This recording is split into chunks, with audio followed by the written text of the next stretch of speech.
Assalamualaikum warahmatullahi wabarakatuh. Bismillahirrahmanirrahim. Alhamdulillahirrahmanirrahim. Assalatu wassalamu ala asrafil anbiya wa mursalin wa ala alihi washabihi ajma'in. Amma ba'du, yang saya hormati Bapak pengampu, Bapak dosen pengampu mata kuliah pengembangan media dan bahan ajar PAI, Bapak Deni Riyadi. Perkenalkan, nama saya Najibullah Mazami dari kelas A36, akan menjelaskan tentang materi media 3 dimensi melalui PowerPoint ini, yang di dalamnya ada mind map seperti yang saya tampilkan dalam layar ini. Ini adalah peta pemikiran tentang materi media sederhana 3 dimensi. Baik, akan saya awali dari pengertian. Apa itu media sederhana 3 dimensi? Media sederhana 3 dimensi adalah media yang memiliki sisi panjang, lebar, tinggi, sehingga ia dapat dipegang. Selain itu, ia juga mudah digunakan, bahan-bahannya juga mudah diperoleh dari lingkungan sekitar dan dapat dibuat sendiri oleh guru ataupun siswa. Komposisinya untuk media sederhana harus memperhatikan aspek kesederhanaan, kesatuan, keseimbangan, penonjolan, irama, dan keindahannya.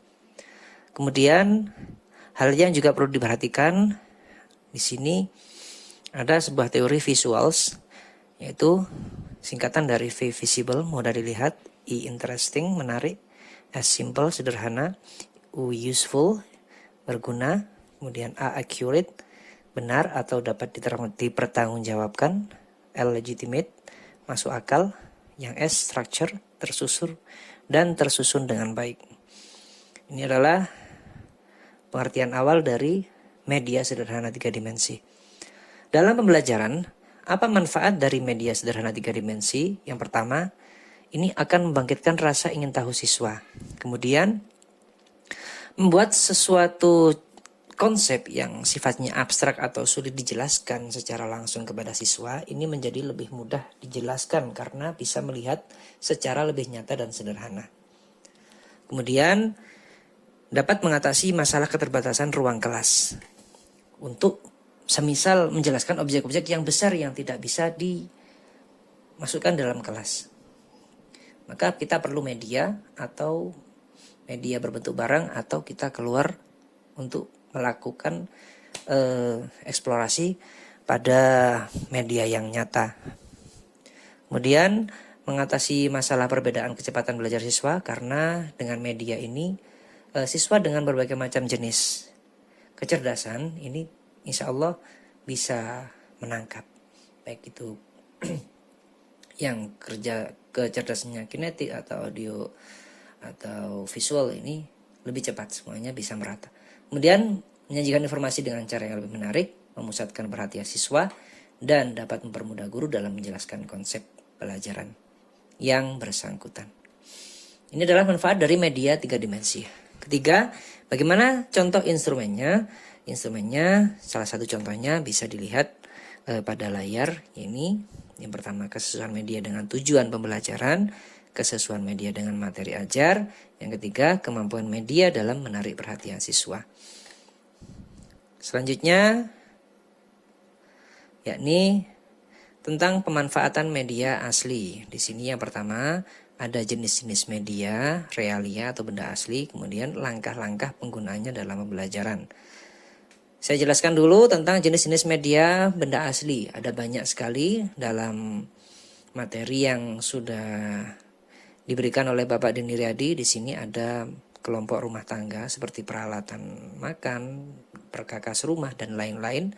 Ada makanan, makanan pokok, buah-buahan, ada pakaian, bertema pertanian atau kerja, bunga, tanaman, binatang, hasil kerajinan, bahan literasi. Ini media-media ini meskipun memiliki sejumlah manfaat, tapi tidak semuanya dapat dijangkau dan dibawa ke dalam ruang kelas. Oleh karena itu, ada kalanya guru harus berinisiatif untuk mengajak anak-anak keluar melihat benda-benda tersebut secara langsung di lingkungan aslinya. Misalnya hewan, menjelaskan tentang peternakan, kita ajak anak-anak melihat sapi-sapi di tempat peternakan, karena sapi tentunya tidak mungkin dibawa ke dalam kelas. Kemudian bagaimana langkah-langkah penggunaannya dalam pembelajaran? Yang pertama, kita harus sebagai guru menganalisis materi dulu. Bagaimana bagian mana yang di situ membutuhkan benda-benda nyata. Kemudian selanjutnya guru dan siswa mempersiapkan benda-benda atau mempersiapkan rencana untuk kita bertemu dengan benda tersebut. Yang ketiga, berikan dulu pendahuluan dengan penjelasan singkat tentang deskripsi atau penggunaan benda tersebut. Yang keempat, kita minta siswa untuk menggunakan benda tersebut melakukan aktivitas yang berhubungan dengan benda tersebut. Yang kelima, minta siswa untuk melakukan laporan atau diskusi. Yang keenam, kita bimbing siswa untuk melakukan simpulan materi dan refleksi dari aktivitas yang telah dilalui. Selanjutnya, pemanfaatan media model. Dalam hal ini saya akan menjelaskan beberapa macam model media 3 dimensi. Media sederhana 3 dimensi di sini ada 6. Ada media padat, media susun, media penampang, media kerja, media mock-up, media diorama. Ini adalah contoh dari media sederhana model padat seperti ini, seperti yang ada di gambar ini. Kemudian selanjutnya adalah media model susun. Di sini dapat dibongkar atau dipasang. Model ini berguna untuk memperkenalkan susunan dan ciri-ciri suatu bagian-bagian kepada siswa. Kemudian selanjutnya adalah media sederhana model penampang. Berfungsi untuk memperjelas objek yang sebenarnya dengan menonjolkan tampilan atau warna bagian-bagian yang penting dan menghilangkan rincian bagian yang tidak begitu penting. Contohnya seperti yang ada pada gambar tersebut di layar. Selanjutnya, media model kerja. Di sini memudahkan siswa dalam memahami cara kerja suatu benda atau konsep, di mana kalau tanpa media ini pasti siswa akan kesulitan untuk memahami. Maka dibutuhkan kita untuk mengadakan media seperti di atas ini di dalam pembelajaran siswa. Selanjutnya, media pembelajaran model mock-up adalah model penyederhanaan susunan bagian pokok dari suatu proses atau sistem yang rumit, sehingga dengan memperlihatkan media tersebut dapat lebih mudah dan lebih cepat dipahami oleh siswa. Contohnya adalah model sistem peredaran darah, penyaringan air, pernafasan, dan sebagainya. Yang terakhir adalah contoh model diorama. Di sini berupa semacam pemandangan 3 dimensi mini yang bertujuan untuk menggambarkan pemandangan yang sebenarnya.